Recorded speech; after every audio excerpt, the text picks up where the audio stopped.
Oh, bless you. You read my mind.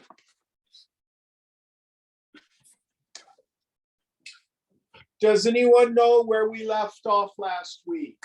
16, is that right? Yeah, Mark said we would start on 17. All right.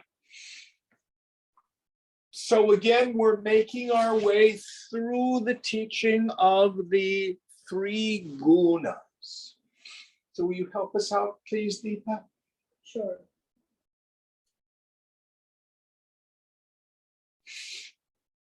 So we are in 17 of chapter 14. Chapter 14, verse 17. Sattva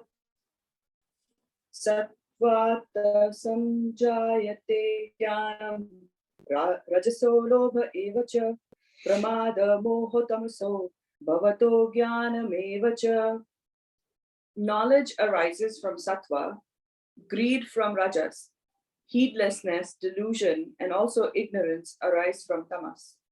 So here again, another way of looking at the various qualities of these three mind states. So this is what's really important.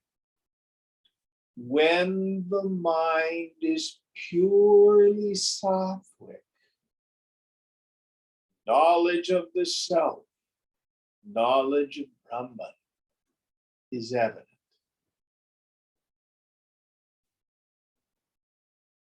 If the mind is rajasic, what did he say it was? What was I'm having a senior moment. Greed, lobha, yes. Yeah. Greed arises. I want. I'll be happy when, it'll be better if. That's what arises when the mind is in the rajas. And in tamas, heedlessness, moha, delusion, stupidity. So we can say, using this frame, that all our yoga is about cultivating ultimately a sattvic mind. Now, the mind will continue to move through the play of the gunas, but it's not a circle, it's a spiral. The more practice we do, and even more importantly, the more vairagya we do, the calmer and calmer the mind gets. Now, Ibn al-Arabi uses a marvelous image. Did we talk about the mirror last week in this class? I can't remember. No. No. Okay. So Ibn al-Arabi says what we want to do is make the subtle intellect like a clearly polished mirror. So he's back in the 13th century. Mirrors were not silvered glass. They were polished metal. So, you know, your old-timey car, if you had chrome bumpers, none of you, I don't think, is old enough to remember cars with chrome bumpers. Anyway, if you left them outside for a length of time because of weather, the bumpers would get dull, little corrosion pits on it, but they weren't gleaming. So you get like an Armor All product or something like that, and you buff your chrome bumpers and they just shine. You could see your face in them. See? So that's the kind of image. The intellect is now dull. So consciousness peeping into the intellect has no capacity to adequately reflect. So through our tapas means austerities or practice, Sophia. We polish the mirror of the mind.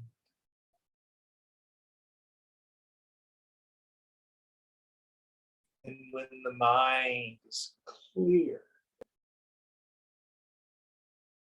we have that aha. Technical term is pratya vijnana, the recognition in the subtle intellect. Oh, I am Brahman.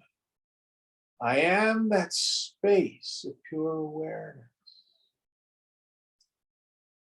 Now, what's really cool about this metaphor, the seer is Krishna.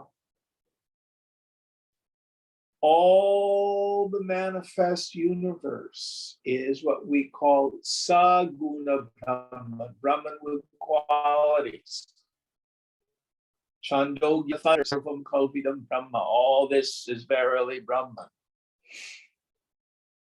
Just like the bowl, the pot, and the cup are all clay, appearing as bowl, pot, and cup. So this intellect of the human being is in fact Brahman with qualities.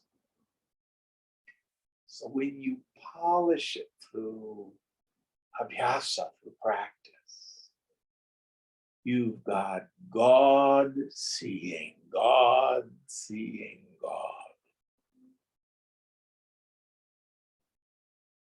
Really cool. Think about it. Now, there's a state beyond this. If you take a shower in the morning and the mirror in the bathroom is fogged because of the steam and you cannot see your face, you can turn on the exhaust fan or open the door, and in time, the fog on the mirror clears and you can see your face. Well, that's what I look like. But when you walk away from the mirror, does your face fall off? Likewise, do you need to run around all day with a little hand mirror saying, don't bother me, I'm looking at myself to make sure my face is still there? No. But when you're not looking in the mirror, don't you still have a face? So we want to get beyond mirror wiping and understand, even in the sattvic state, that's when my self nature is most clear, most apparent. It doesn't disappear when the mind is rajasic or tamasic.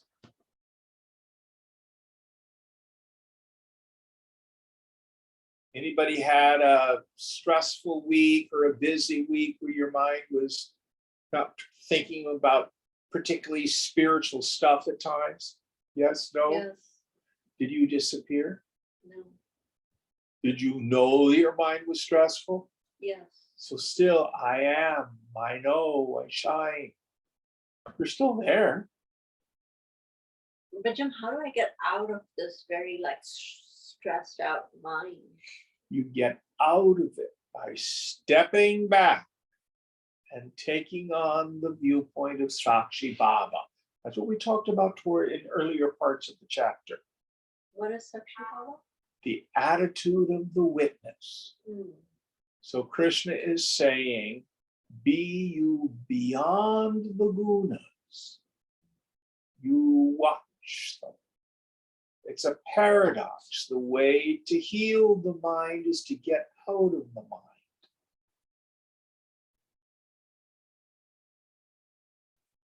And what you need to do is wear your life like a loose garment.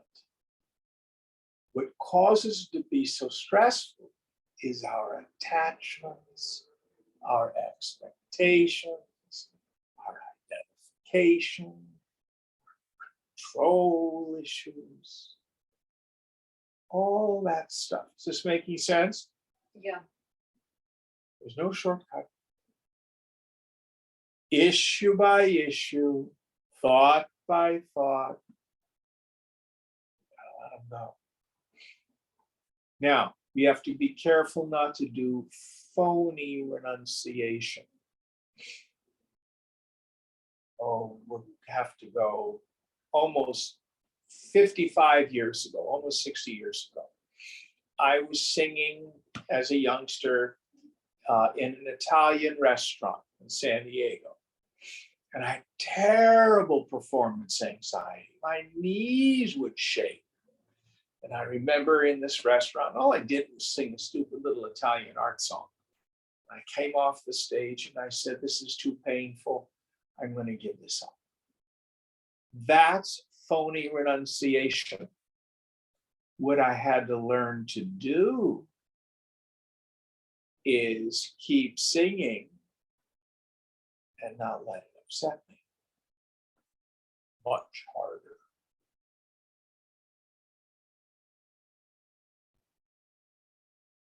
How did you do it? Well, it took years. Yoga was a big help.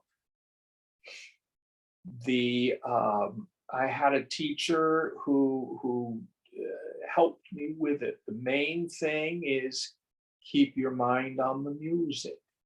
If your mind is on what people think of you, you're not a musician. You're being self-absorbed in the wrong kind of way. I have to give up what other people think about me. Practice and practice and practice and practice, but when it comes time for performance, let go of it all and endeavor to be one with the music and just try to communicate with people. All of this is beautifully laid out in chapters 3, 4, and 5 of Gita. So we can talk about this offline, or if do you have a copy of the book? No, Why don't you take one home? They're $15. I don't know if I'll read it soon, Jim. So maybe I'll buy it when I actually go rereading it. All right, well, Thank you. without the study, you won't get the tools. Yeah, It's that simple. yeah. You see. Without the study, you won't get the tools. So we endeavor to maintain a sattvic attitude. Eat healthy. Eat light food. Get regular exercise.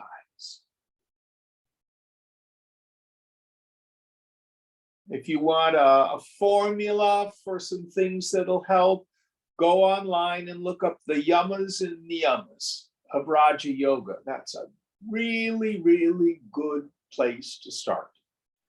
Simple things we can do to cultivate sattvic mind.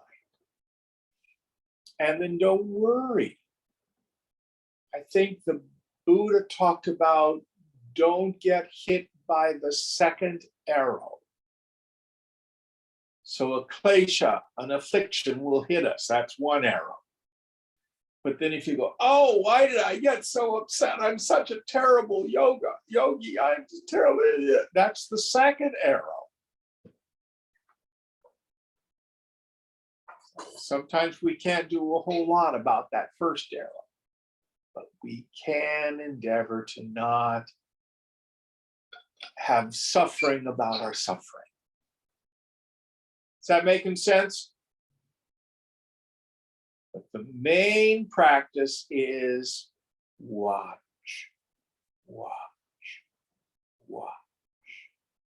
Let go, needing to be right. Let go of what other people think. Let go of our compulsion to try to fix other people. All sorts of ways in which it shows. Is that useful? Yeah, very much so. All right, next verse.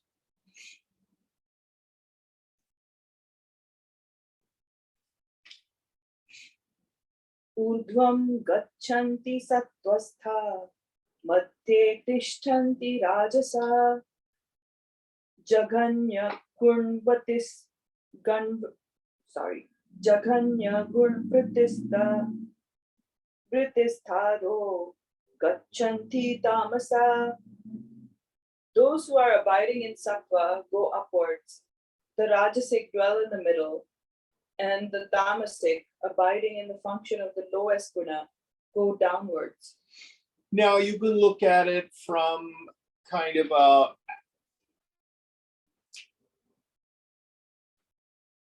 what happens after we die. The sattvic people go to a higher realm, the rajasic in the middle, and the tamasic go down. Whether that happens or not, I'm not going to worry about it. What I would say is in our lives, this is just a really important point. We talk about God being pure existence, pure consciousness, and bliss absolute.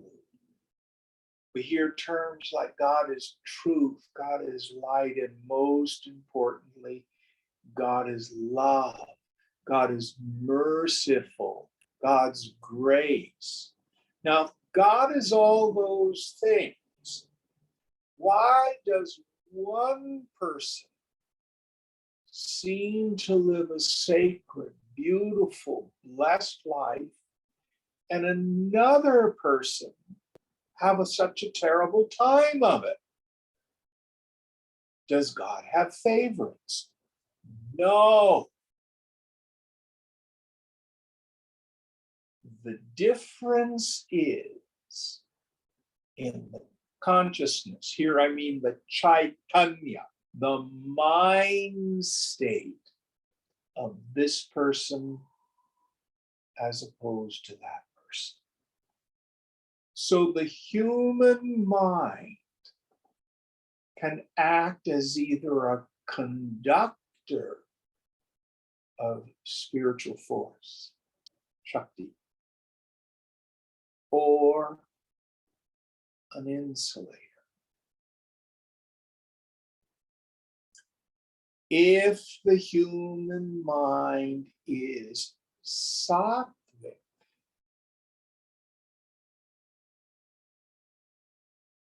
there are so many ways the Master Jesus framed. I of myself do no thing, it is the Father within that doeth the work. My Father always hears me because I do his will. Call no person good, only the Father is good. So when that human mind, as well as being a clear mirror, becomes a transparency in the sattvic state, we connect ourselves with the beneficence of the whole universe. Jung used the term synchronicity. We start getting these God shots in life. In the beginning, they may appear as, oh, that was just a wonderful coincidence. And I say, coincidence is God's way of staying anonymous. But for the person who struggles so hard and then nothing seems to work, where's God? God is there. But that human mind, because of egoism, because of rajas and tamas, as it were, we get shut off. The tube from which the Shakti flows gets occluded. It's like a hose with a kink in it. Faucet's on, but the hose has got a kink in it.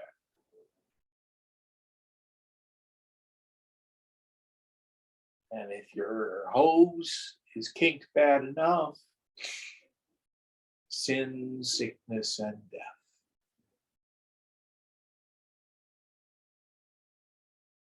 So the goal is not to have a life where I hit all the green lights. It's a paradox. Our goal should be, God, I care for nothing. I want nothing. Just in your meditation. Your life out there, you may not be there yet. Just in your prayer and meditation. All I want is a taste. All I want is this jnana, this knowledge of the Satman. Just for a moment, I give up all struggle, all striving. You have everything I want.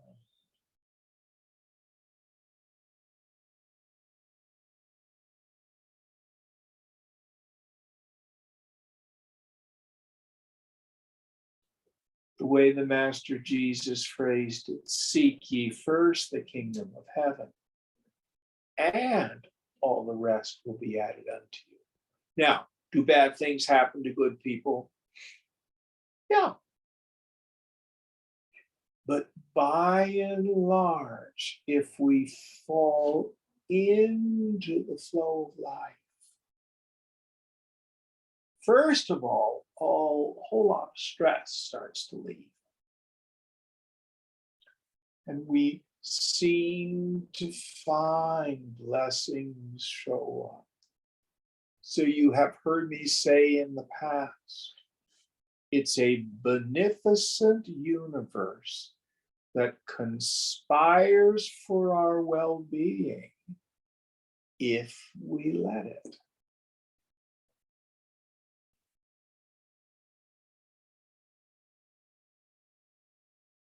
So if I'm full of greed, full of delusion, full of fear, that's one of the biggest ones. Self-centered fear, full of self-pity, deep in victimhood. Nobody knows the trouble I'm seeing, as if everybody out there is doing it to me.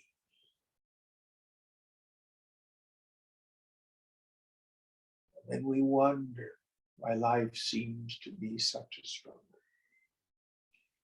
It's not, doesn't have to be that way. The grace of God is a constant. One of the earliest names for God is Surya. That means sun. You don't have to beg the sun to shine. It's its nature. But if I go outside with a bag over my head, sun hadn't done a thing. And like too many of us, oh no, I'm staying inside with the grapes drawn. Oh, it's so good. Sun's still there. How do I avail myself of that?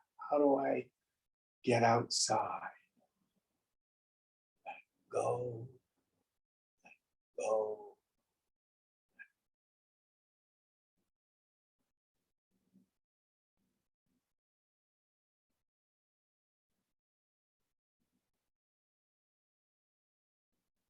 Trust. Trust. It's all going to work out. Any thoughts on this?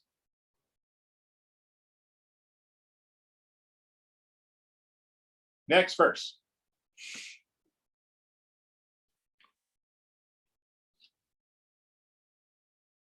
Nanyam gunyebhya kartaram yada drashtanupashyati gunebhyascha param veti madbhavam sodhigacchati. When the seer beholds no agent other than the gunas and knows him who is higher than the gunas, he attains to my being. Oh, now he's starting to take us to the highest knowledge. So, a big part of our problem is a misunderstanding of what we call the sense of agency, karta. Who or what is doing the doing? When the mind is rajasic and tamasic, or it has mixed sattva, I think Jim, the individual, and the doer. I am making choices. I have accomplished this, or I failed, or I regret. I made a bad choice. I'm so confused as to what to do in the future. Thinking that there's a personal me there who's doing the doing and doing the choosing. And what Lord Krishna is saying here, the agent is the gunas. Earlier, he was in the chapter 5, we called it guna and karma. The force of the past as it interacts with the qualities of our mind and interacts with the society as a whole, the larger karmic field.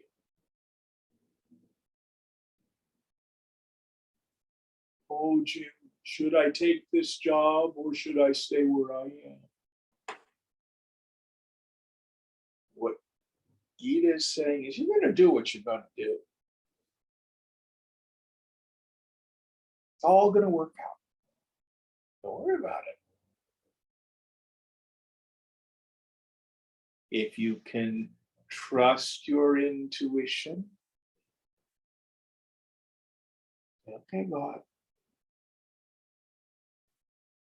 show me how I can best be of service. Where do you want me? And you're going to get this, that, or I'm not going to tell you. And you just do the best you can. Knowing that the agent is the Buddhas. So if the mind is sattvic and very surrendered, that human being becomes the hand of the Lord in the world.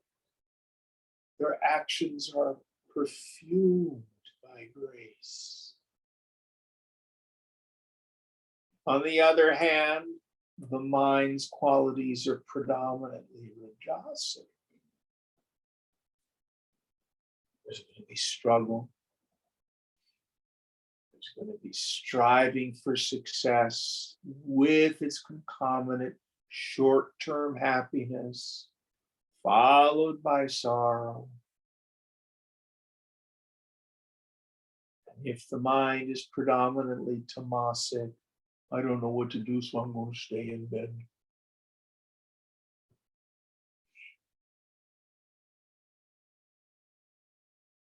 I was actually, this is a real story, talking with a friend who was in a tamasic mind state, such that he could not open his mail.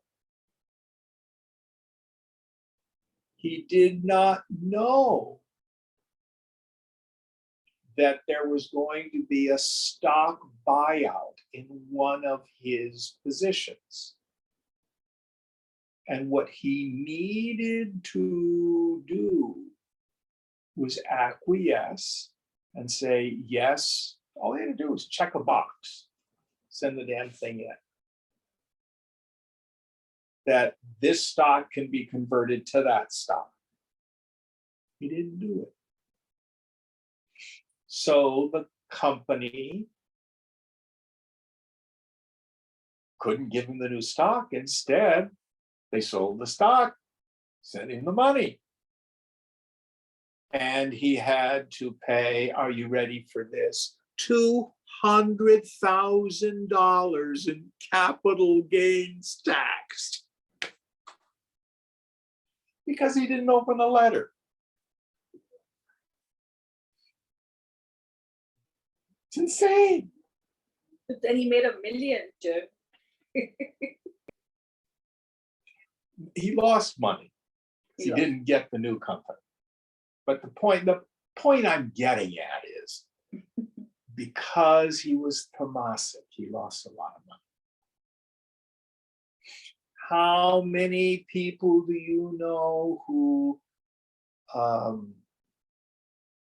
don't pay a parking ticket? And then what happens if you don't pay it in a certain amount of time? None of you ever get parking tickets? Well, I've gotten towed in New York from one parking ticket, and that was $1,500 from a $30 parking ticket. That's called Thomas, my dear. Heedlessness. Heedlessness.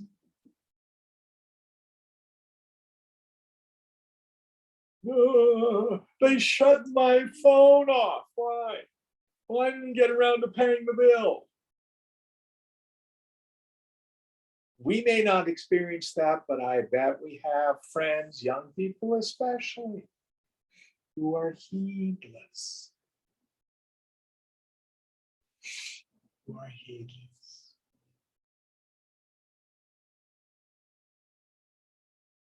So, our actions and reactions are determined by which guna predominates. Now, remember, we're not stuck in any one of the gunas. The practice is simple. If the mind is predominantly tamasic, we stimulate it with activity.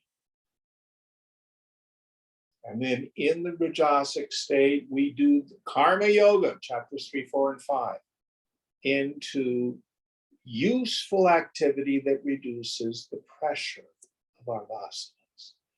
Then when the pressure has lessened to some degree, the mind becomes ready for moving inward, contemplation and meditation.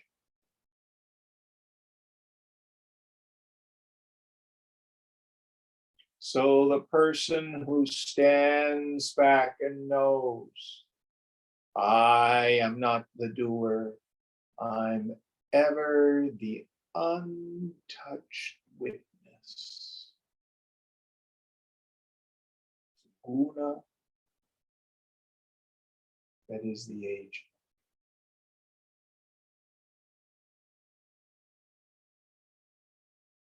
Then there's a serenity that comes from that. Any thoughts on this? What verse are we on? Either 20 or 22 in We this just chapter? finished 19. We're going to go to 20. Is that the last one? In the chapter? No, How many do we have? just a sec. We have, I think, 27. 27. Okay, we got plenty of it. All right, keep going. Next one. Verse 20.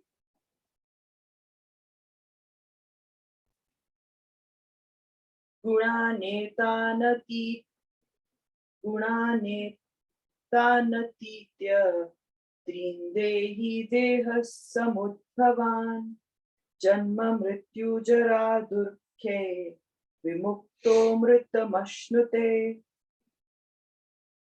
The embodied one, having crossed beyond the three gunas, out of which the body is evolved, is freed from birth, death, decay, and pain, and attains to immortality. So we can look at it in two ways.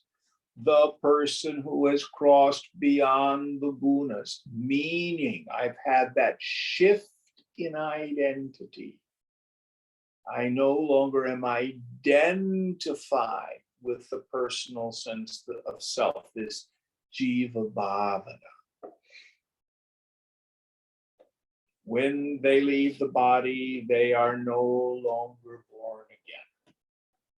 But there's another way to look at this. When we say embodied, we mean identified. Listen very carefully. Yoga thunders that real freedom is being jiva mukta, liberated right here, right now. Not waiting till after you die.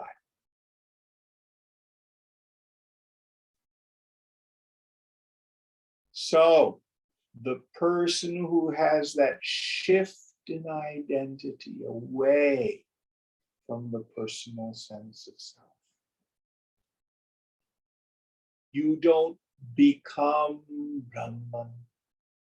You don't become the self in a new way. We realize I was never born in the first place. I am always free. I just know it in my intellect. Both bondage and liberation occur to the mind. The self is ever free. Now, this is a secret that few people understand. We're dealing with two kinds of knowledge here. The first knowledge is the perfect knowledge. That's real with a capital R. The knowledge of myself.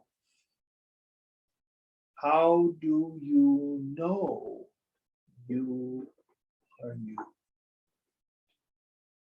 You do not see, hear, taste, touch, or smell yourself. You do not emote yourself. You do not think yourself. Are you okay, kid? Yeah, sorry, I'm having so much back pain. So I'm shifting a lot, but I'm Okay. okay. Thank you. Yet you know you are. How do you know it? The self is self-evident, swayambhu, self-luminous or self-effulgent, swayam jyoti. But listen carefully. Everybody already has that. The most miserable of creatures doesn't doubt his existence. Only people who doubt their existence are the Shunyavadins, one particular school of Buddhism. I don't exist.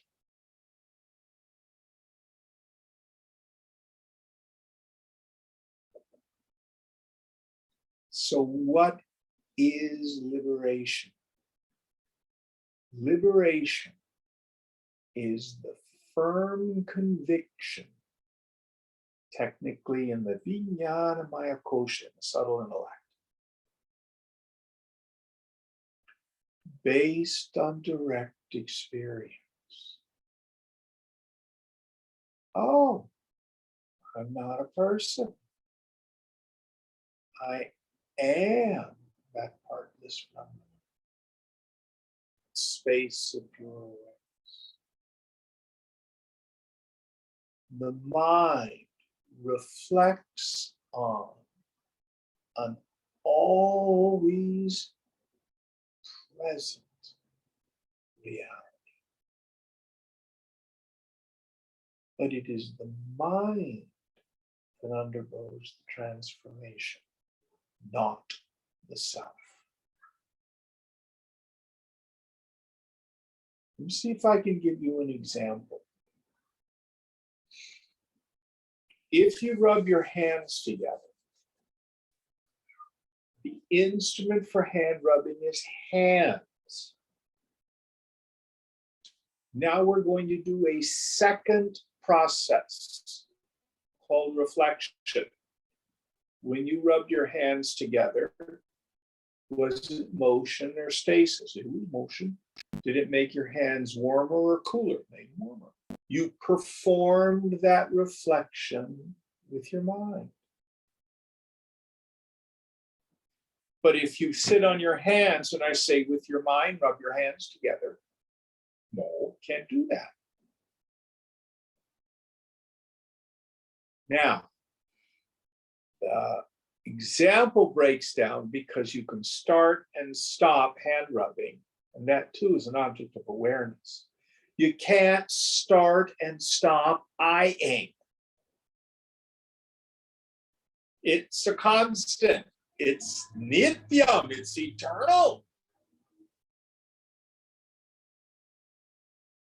But we can reflect on that direct experience. Another example I like to use. With the attentive faculty, draw your attention to the waistband of your trousers or your skirt, whatever you're wearing.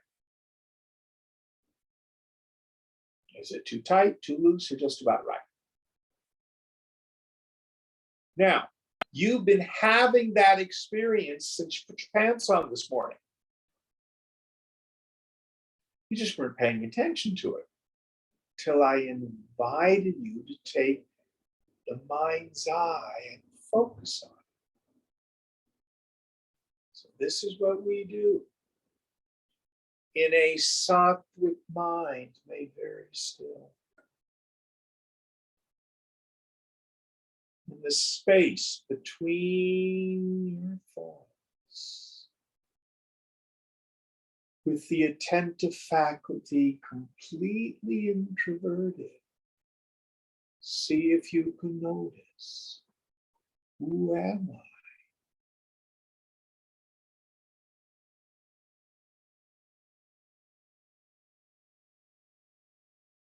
See, there's nothing there. We didn't create the nothingness. We didn't become the nothingness. We didn't attain the nothingness. We just got quiet enough to recognize what's always there. Doesn't disappear when your mind is thinking. Then it becomes the witness of the mind, thoughts. Were you ever not you?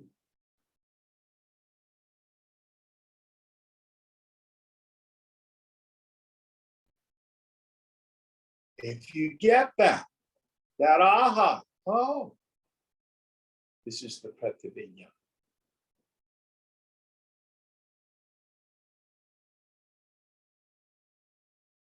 This is what's transformative.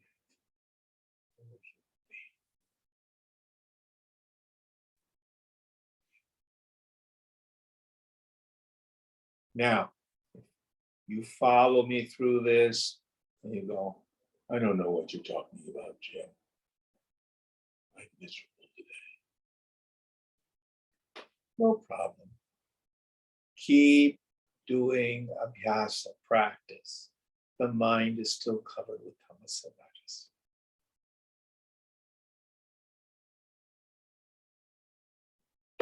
Would you be more comfortable in one of the more straight back chairs? Oh, no, I'm good. Thanks, Jim. It's honestly, I think, related to my stress. I think Yeah. because I've been so stressed, my body reflects it as well. Well, we have practices for that. Yeah, It's I know. called asana. Go take a yoga class. yeah. Really good stuff. You can find them on YouTube now.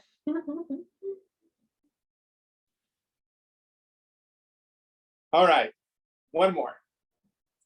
Let's do another.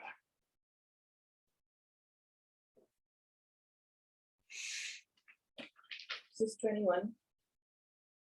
Arjuna Vacha. This is interesting, Sandeep, sorry. Kerlinge strin gunanetan tito bhavati prabhu kimachara katham chaitan swin gunanati vartate. What are the marks of him who has crossed over the three gunas, O Lord? What is his conduct, and how does he go beyond these three gunas? So we have several places in the scriptures where we have the marks of the Jivan Mukta, the person of wisdom, the Sthita Prajna Purusha, probably the person of steady wisdom. Probably the most famous is the last 18 verses of the second chapter. But now he's going to talk about it here. Let's talk about how to use them. It is of no value to look at one of these lists and say, oh, let me see, is Deepa meaning that? What about Sophia? Well, she's doing pretty well, yeah. It's never of any value to try to psych out the state of another person. You can ask them, are you enlightened? And whatever they answer will do them, it's of no value because you have no way to verify. So always these sections are to help us to measure our own sadhana. And the scriptures say one person of knowledge can recognize another. One person of knowledge can recognize Another, another. yes.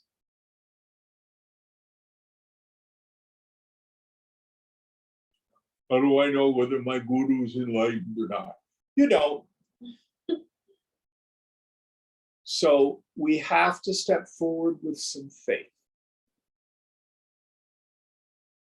Probably for a student, the most useful thing to look for when you're in satsang with the teacher are there moments when they have been able to turn your attention back on your own self, where you have an experience of your own self-nature.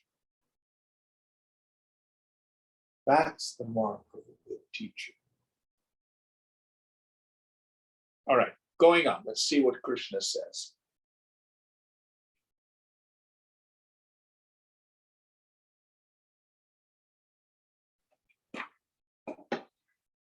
Shri Bhagavan Vacha Prakasham cha pravrittim cha mohameva cha pandava nadveshti sampravrittani nanivrittani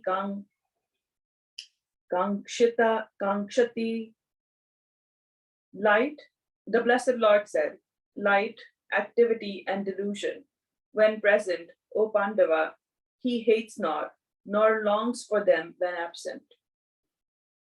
So, one of the marks of the person of steady wisdom is they no longer believe the mind.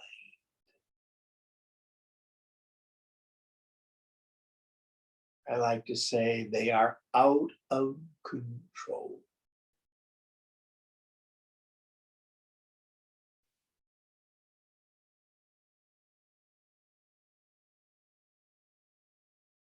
whatever state the mind shows up in, they are outside of the mind.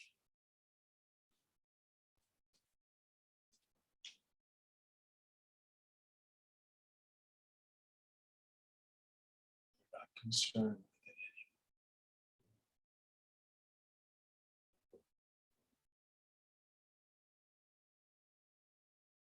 So what's the practice that implied for you and me? Practicing quit believing our minds. Whatever mind state you're in, don't worry, it will pass. Oh, Jim, I was so sad. Don't worry, it will pass. Oh, I got so triggered and so mad at so and so and such and such. Don't worry, it'll pass. Oh, Jim, I'm really progressing spiritually. My meditation was so deep. Oh, I was just so peaceful and blissful. Don't worry, it will pass. All of them do.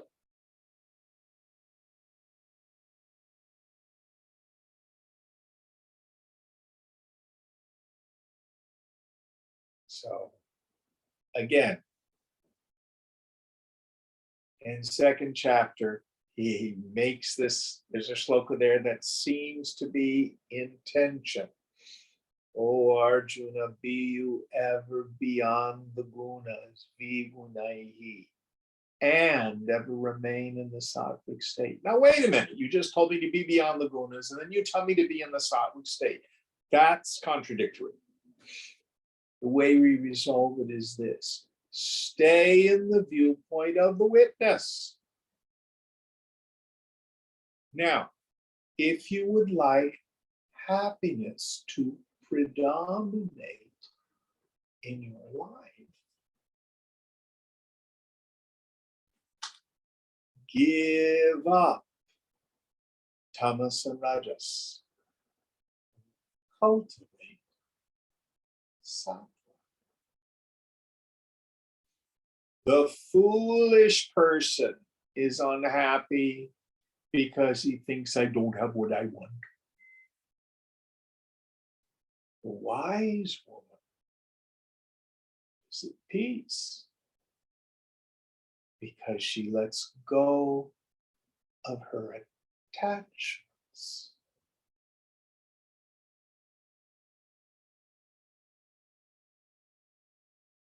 That's how we resolve that paradox.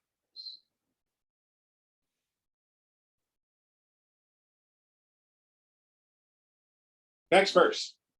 Jim, I have a question. Yes, ma'am. In the verse, it says light, activity, and delusion. So activity is rajas and delusion is tamas. Yes. By light, what What is the word he uses? Prakasha?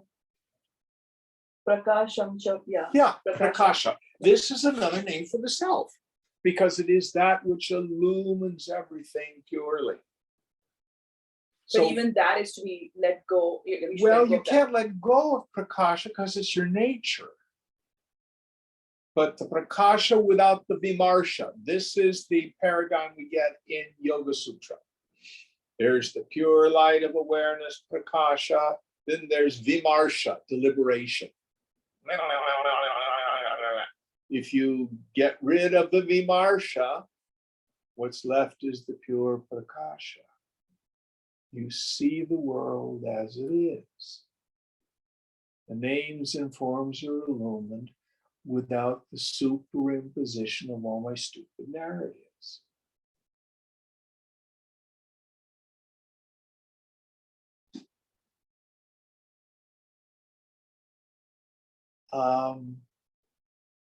So you manage people at Facebook, right? Salesforce. Salesforce. Oops. So one of your people comes and say, I'm having such a problem with this other person. And when you, as Deepa, are not involved you can just like see the issue. Maybe make a helpful suggestion. But if somebody says, I don't want to hang out with you anymore, there's somebody else I like better, then what happens? What's the difference? The I. So if I can drop that, then I can just see the names and forms. The pure prakasha without the vimarsha of tamas and rajas. Does that make it a little clearer? Yeah, I think I was just thrown off by why light was, classified along with activity and illusion. Light here, meaning the pure prakasha, the pure illumination, is sattva. But it says to not get attached to that either. Exactly, because the mind will not be in that state all the time. Swamiji, very sattvic dude. He only slept 4 hours a night. Guess what his mind state was in deep sleep? Tamas. People used to say, oh, Swamiji never sleeps. No, the self never sleeps. Swamiji's like any other human being. You can get sick, feel really crappy. Maybe doing a camp and think Swamiji won't be getting a talk this evening. He's not feeling well. Thomas. Now, he wrote 40 books, traveled all over the world, started hospitals, schools, microeconomies. That's Rajas. But he was always beyond.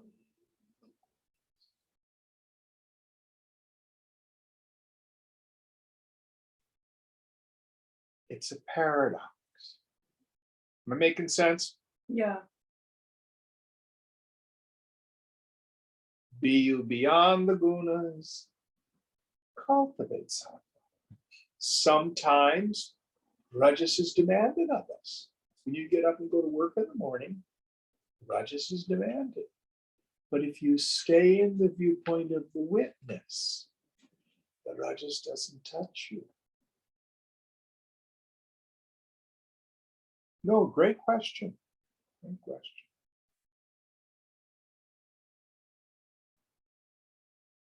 All right, next verse.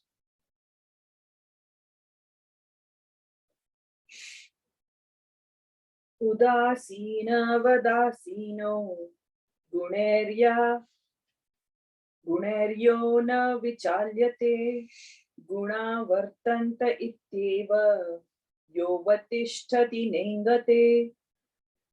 He who, seated like one unconcerned, is not moved by the gunas, who knowing that the gunas operate, is self-centered and swerves not. Yes. So, stepping out of the mind, taking on the practice of Sakshi Bhava, the uninvolved, unattached witness. Understanding asangoham, I am never attached. I'm not concerned with mind states. The way to heal the mind is to get out of the mind. Quit believing in the mind. Don't worry about a mind state. If you get out and quit fussing, it will pass. They all do.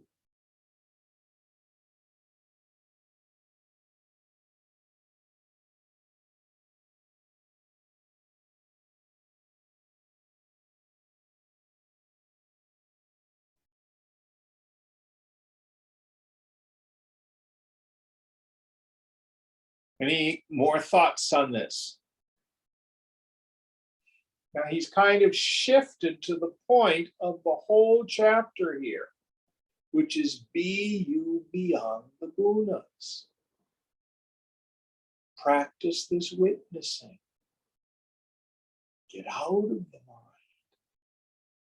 That turns the volume level down on our reactivity. When I'm in the mind and I'm believing the mind, you did this to me.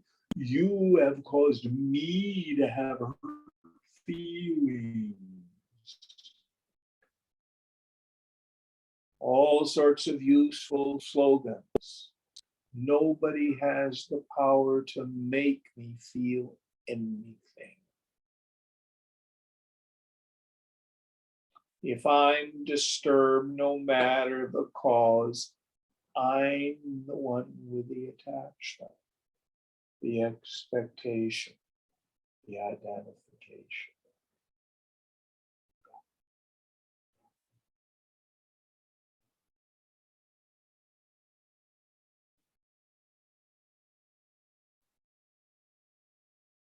The mind in the corner. Next.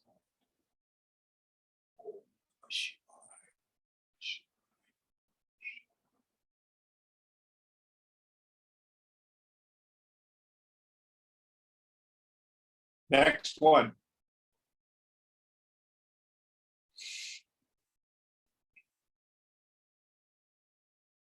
Sama dukkha sukha swastha.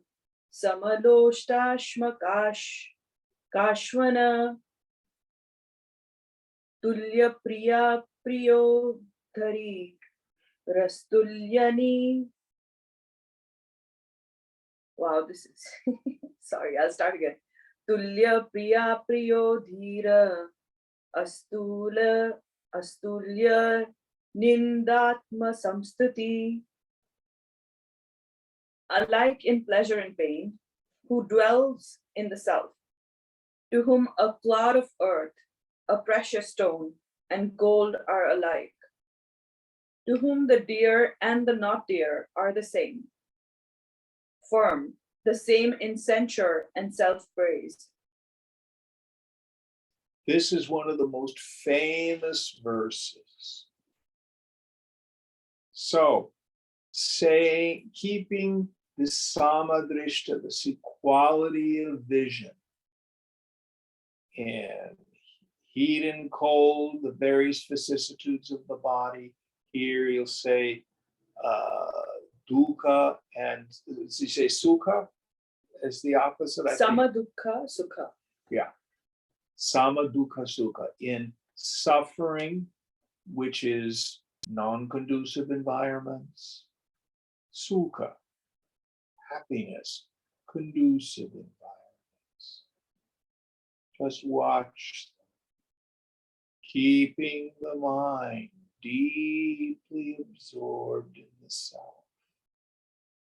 Swamiji used to call tuning up the mind. And then this very famous example where, what was the three? A lump of earth. A clod of earth, a precious stone, and gold. Yes. All of them are just the same.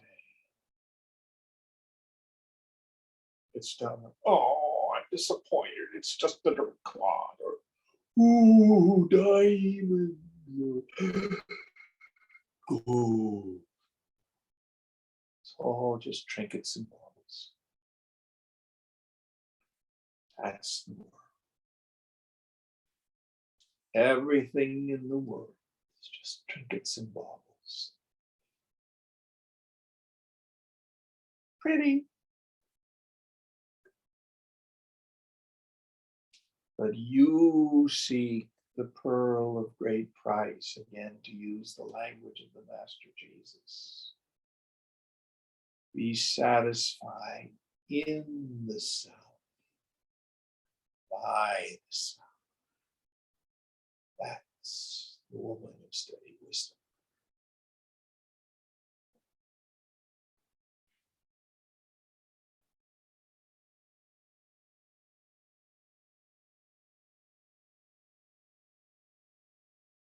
Next one.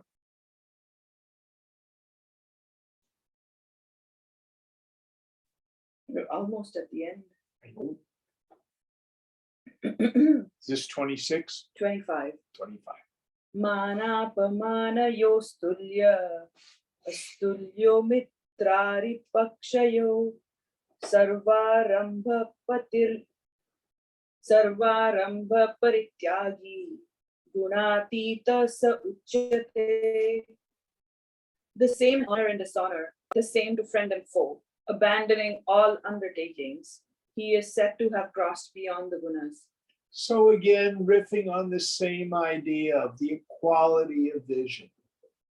What is honor and dishonor? Simply the opinions of other people. Unless you have that self-observing, how am I doing? Am I okay? What do they think of me? Get rid of it. What other people think of me is none of my business. And what I think of other people is none of their business. So the same in honor and dishonor. What's the next phrase? The same to friend and foe. Same idea. What is a friend? What is a foe? Simply my judgments of people's behavior.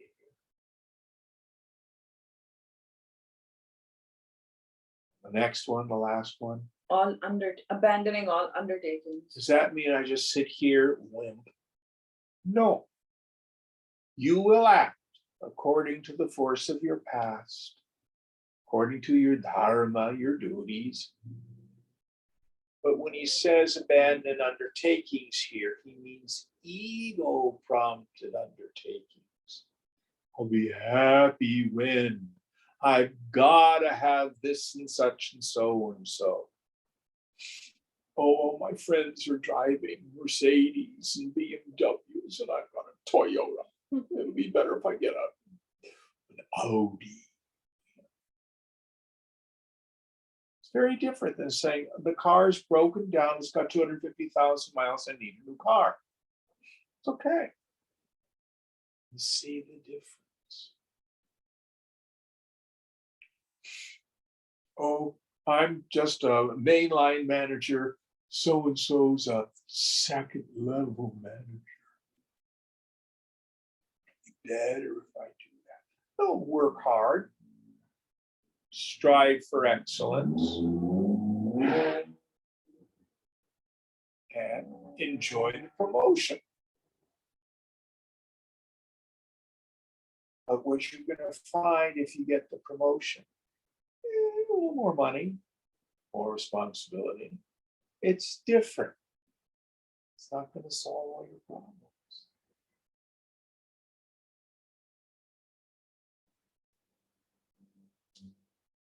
Any thoughts on this?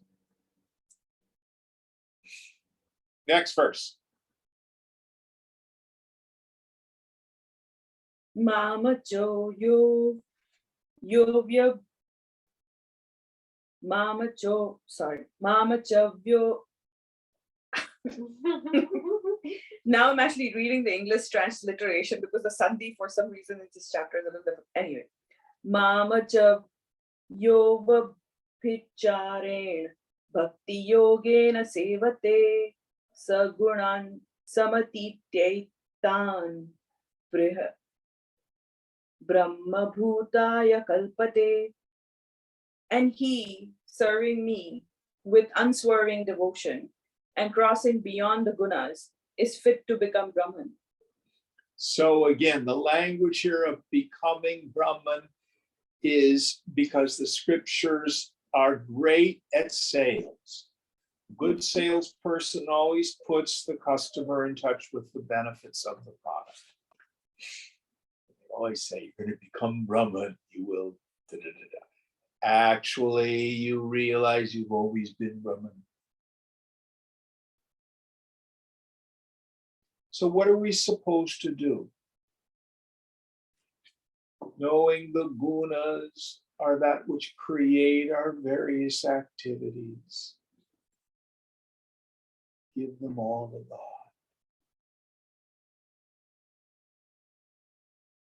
Serve the society. Serve God. Serve something greater than your own ego. And if things are successful, the glory is God's. And if things screw up, it's egg on God's face, not yours. Stay empty. Be solution oriented.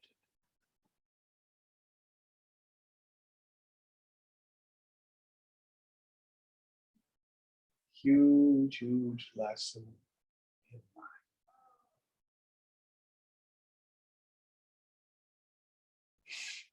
And the last verse of this chapter, we're going a little long. Please forgive me. Brahmano hi pratishtaha mamrutasya cha shashvatasya cha dharmasya sukhasya kantikasya cha. For I am the abode of Brahman, the immortal and the immutable, of everlasting dharma and of absolute bliss. So the person who dedicates everything to Krishna and abides in Krishna, Krishna is just another name for Brahman, the ultimate.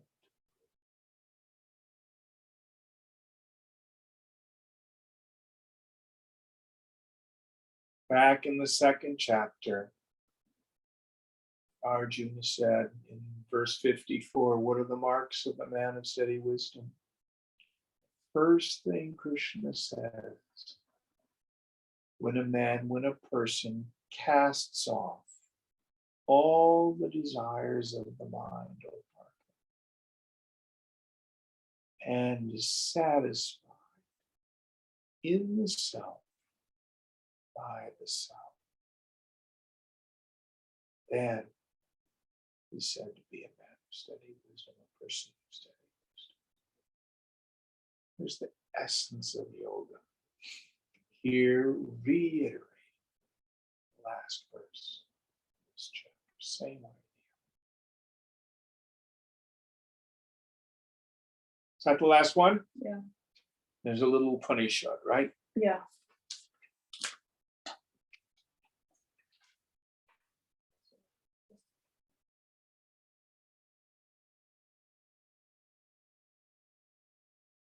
Om Tat Sadati Srimad Bhagwad Geeta Supanishatsu Brahma Vidyayam Yoga Shastre Shri Krishna Arjun Samvade Gunatraya Vibhag Yogo Nam Chaturdashodhyayah.